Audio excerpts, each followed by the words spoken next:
If you are drowning in printing, laminating, and cutting out student resources, you just might be a special educator. So, we definitely have a lot of prep work that comes with the role.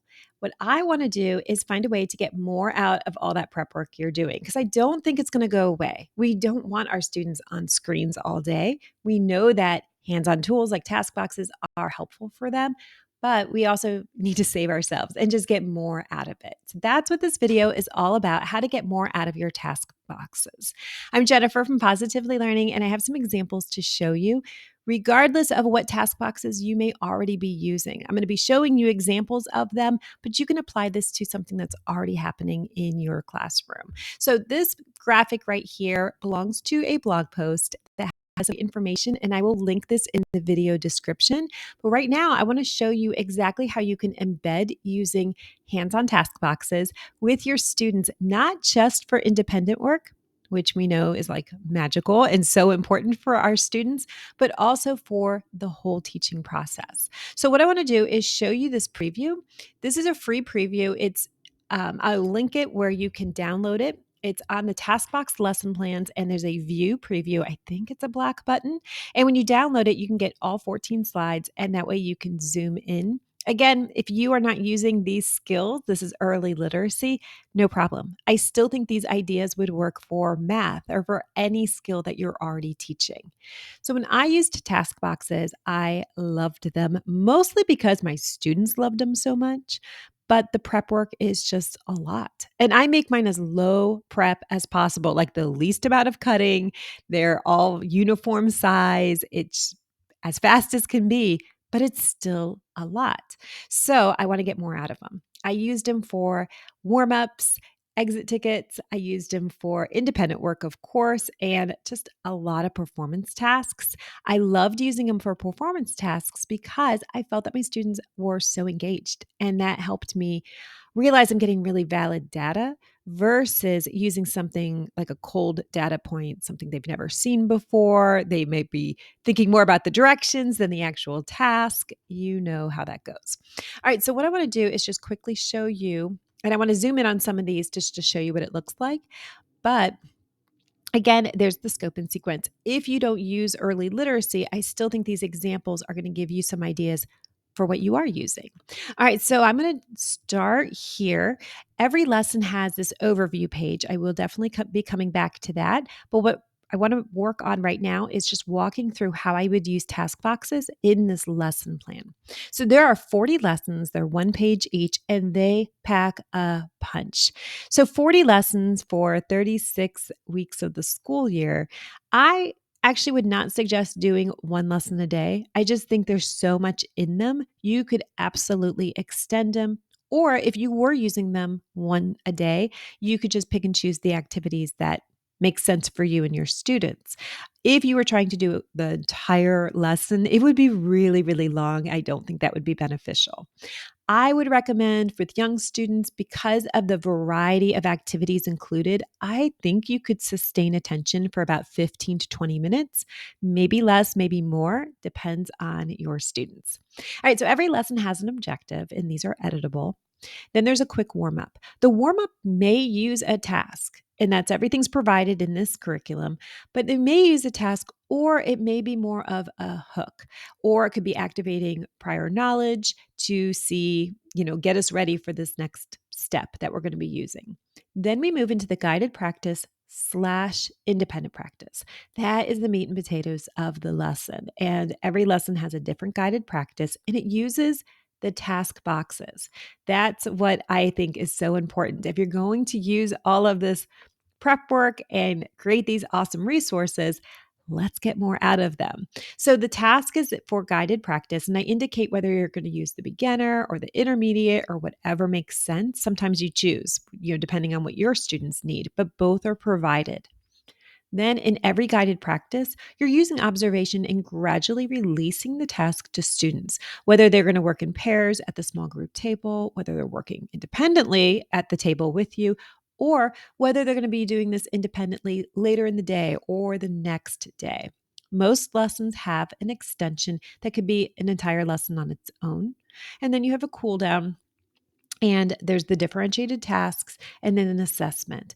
The assessment is the part that I always used task boxes for because I thought the performance task was more appropriate for the age group I was working with, which was mostly K through 2.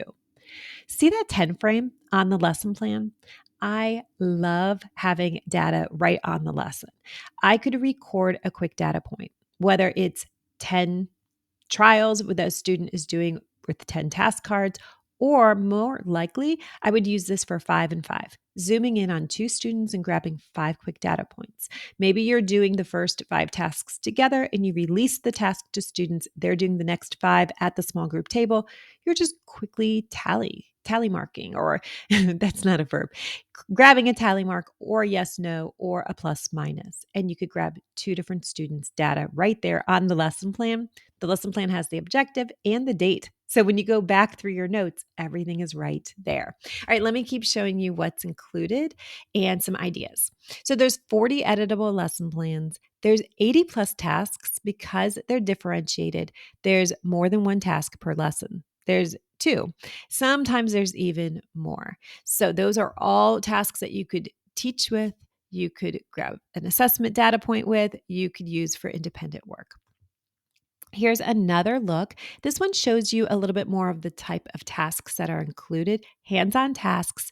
Every lesson also includes a task card for you, the teacher, and it has um, extra words list that are not included in the lesson. So for this example, you're teaching initial blends. You've got the task cards. They're differentiated. You have 2 sets. You have a lesson plan. You have the warm up, the cool down, all of that. But then I also have this extra words list. So you could just have 40 lessons, 40 word lists, and you could teach your own lesson just using those. So that to me is like a super find. I would put these on a book ring or make your own task box.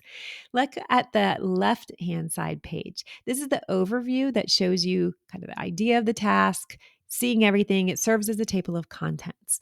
Every lesson in this curriculum also has a quick audio clip. This one's 1 minute and 4 seconds, where I just provide some extra information. You do not need to listen to audio clip to teach the lesson. However, I do believe it enhances it. And if you're listening to it, kind of gives you that big picture of why this task is important and how you can use it. So I think those are really great. Here is what's included in every lesson. And then here's the scope and sequence. So the scope and sequence is editable. If you are using this curriculum, I also have a easy print black and white copy that's editable so you can switch the lessons. One very important note: this scope and sequence is done for you, ready to go. If you start at the beginning and teach all the way through, you're set. But you could also just grab lesson 32 if your students need to practice double consonants, or just grab lesson 10 if your students are working with short A CVC words. Maybe they're working on that with the general education curriculum. However, you know that they needed more hands on practice and you definitely wanted to have them have a small group on that. You could just grab that lesson. You didn't have to teach lesson 9 before it, lesson 11 after it, for it to make sense. And that's what I loved about this. And I always wanted for my own students. We have specific IEP goals in early literacy. And if I just wanted to either have a teachable moment or grab a quick assessment, it was sometimes hard to find the appropriate tasks to pick and choose. They either it depended upon each other or something that they had done the week before. That made it very difficult. I really wanted to avoid that. Yes, you could just teach them one after the other consecutively. It would be perfect, but you don't have to. All right. So on the other page over here, I do have where I show how to use the task to grab data, a little bit more closer look at the task boxes. I do put audio clips everywhere just to walk you through because you know I love to talk.